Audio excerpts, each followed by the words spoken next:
What is going on, everyone? It's March 2nd, and we're going to be talking about March 3 NBA slates. Now, I get it, I haven't been recording and posting videos the last 2-3 days. It's because we had this cultural event, and on top of that, the next day we had to go to Indiana, visit different states. Been really busy, and as you can tell from my face, I'm still super tired. I had classes today, but we're over here. It's March. It's one of the best months for sports. March Madness is here. NBA, playoffs are around the corner. So today we're going to be talking about the third slates, all right? With Hornets and Mavs. Mavs go over to the Hornets Stadium. I don't think we're going to get that Cooper Flag versus Khan Knuppel battle this time because Cooper Flag is currently doubtful because of his foot. And I think it's going to be an easy win for the Hornets at home. The Mavs are 2-8 last 10, and then the Hornets are 7-3. The Mavs do horrible away, 7-20. The Hornets, they're doing decent. They're doing better than last year this season. They're better defensively, offensively. Without Cooper Flag, I don't see how the Mavs keep up unless Klay Thompson somehow scores 30 points, and he's currently questionable too. So I'm going to pick the Hornets to get an easy win at home. The next game is the Pistons versus the Cavs. Now, the Cavs will have Harden this time, and they're going to have Evan Mobley, Jarrett Allen, but currently Donovan Mitchell is out. So here is my pick on this. I'm going to pick the Pistons to win this game.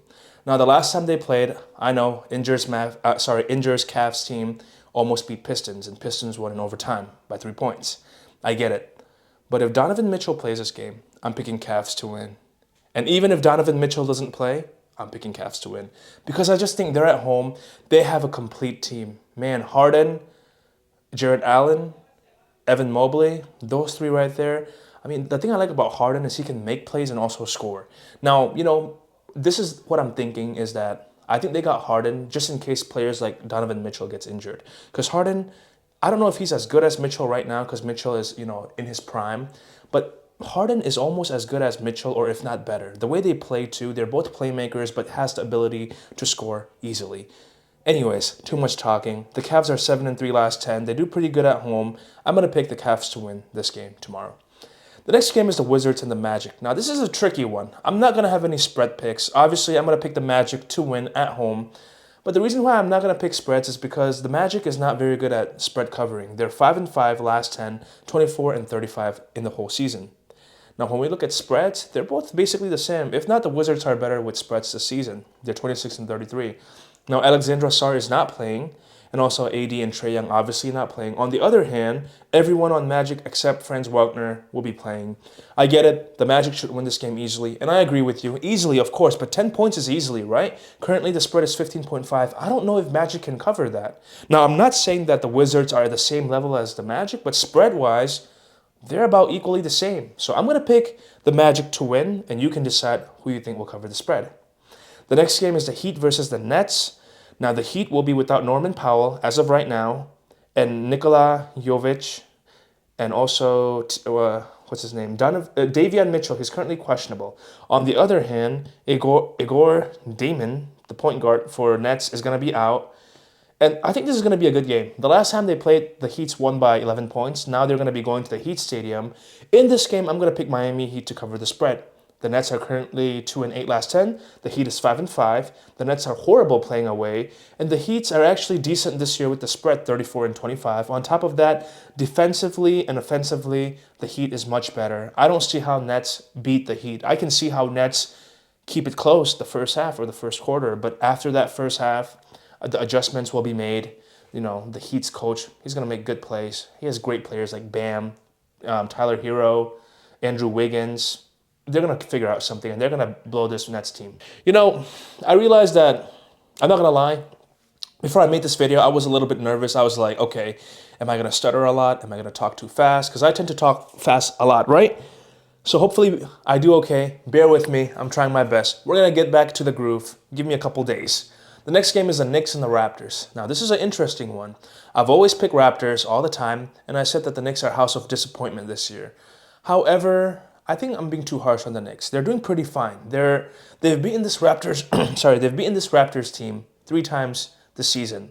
Now, a lot of people can say, okay, revenge spot at home.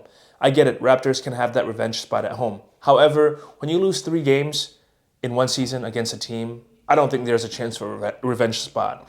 The only person the Knicks are going to be missing is Miles McBride. And on the other hand, the Raptors will be missing a guy named Colin Murray Boyles, however you call his name.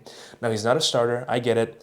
The four players I always name, Ingram, Barrett, Quickly, Barnes, they're going to be playing. They're phenomenal people. But my heart says to pick Knicks in this game because they've beaten this Raptors team 3 times this season. I don't see how they can't go for 4th. I'm picking the Knicks to win. The next game is going to be an easy one. Spurs versus 76ers. Currently, Embiid is ruled out.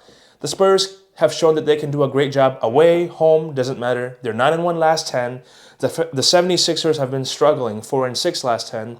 The Spurs have a good record playing away, 22-11. They're better defensively, better offensively. Everyone on the Spurs team is healthy. You have a guy named Victor who's going to be in the paint, and you have guys like Stephon Castle feeding him or scoring themselves.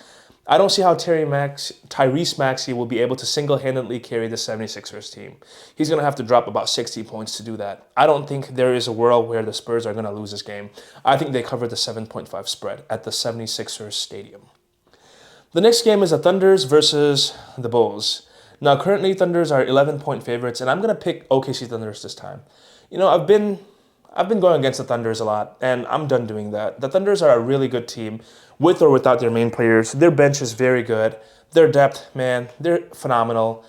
I give respect to the Thunders. I'm done. I'm done going against the Thunders. I think the Thunders can easily cover this 11-point spread. Yeah, Shea is not going to be playing. AJ Mitchell, Hartenstein, Jalen Williams.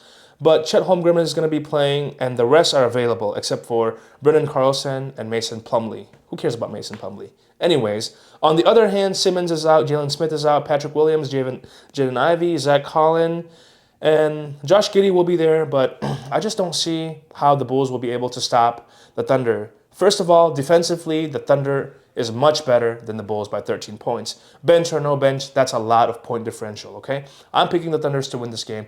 They have the better defense, the better offense, and they've shown me that even their bench can perform really well and get some wins for this team. So I'm picking the Thunders to win this game and cover the spread. The next game we're going to be talking about is the Grizzlies versus the Timberwolves.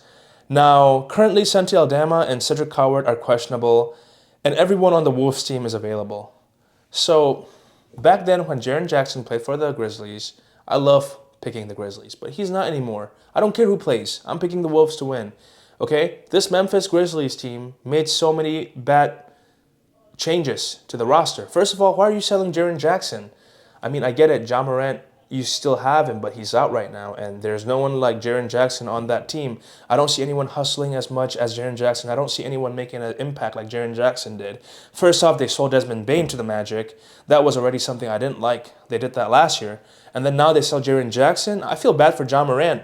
And I think that the Wolves being at home, they're 20-11 at home, 7-3 last 10. And the Grizzlies struggling, 3-7 last 10, 11-19 away. I don't think the Grizzlies beat the Timberwolves. Sure, they beat them by, 9 points last time at the Grizzlies Stadium? But I think at home, the Timberwolves should easily cover the 15-point spread. However, that's not my pick because I am going to say the Timberwolves will get a comfortable win.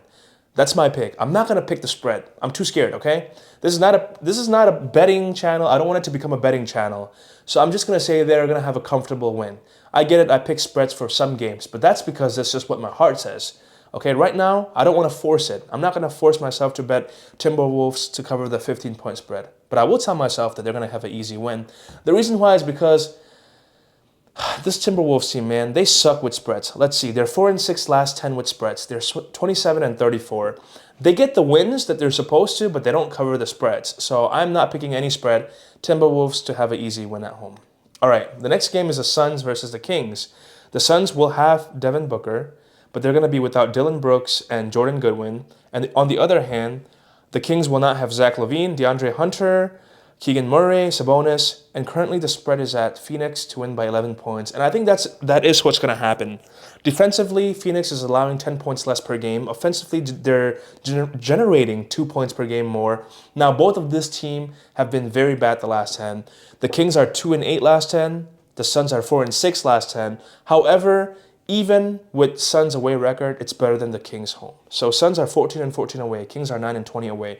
What does it say? That the Kings are so bad. All right, the last time they played, the Suns blew them out by let's see, 27 points. Before that, the Suns went into the King Stadium and won by 12. Before that, the Suns won by 4 points. I think without those main players on the Kings playing, like Sabonis, Zach LaVine, DeAndre Hunter, I don't think they have a chance. I get it, Dylan Brooks isn't playing, but you got a guy named Devin Booker who has probably one of the most prettiest forms behind the arc. That three that he shoots, man, it's so beautiful. Okay, I get it. It's not about if it's beautiful or not, it's about if he's efficient. And he's pretty efficient, okay? I'm going to pick the Suns to get a comfortable win at the King Stadium and cover the spread. Now, last and foremost, my Lakers, my disappointing Lakers versus the Pelicans. Everyone on the Lakers look good. Everyone on the Pelicans look good. This is going to be a good game. I'm not going to pick spreads. This is my team. It's my Lakers. They always disappoint me. However, they have beaten the Pelicans 3 times this season. And they're going to be at home where they're 17-12 and the Pelicans are 8-22 away. Now, both of them are doing a decent job last 10. Lakers 5-5, Pelicans 6-4. But Lakers being at home, everyone healthy. Man, I'm not going against Lakers, not against a team like the Pelicans. Maybe you put a healthy Thunder team there. I might consider picking the Thunders, but my Lakers against a Pelicans team at home, I'm picking Lakers all day. I'm so glad to be back making videos, and we're going to be consistent at it. I can't wait for March Madness. Like, subscribe, and share to your friends, and see you guys next time.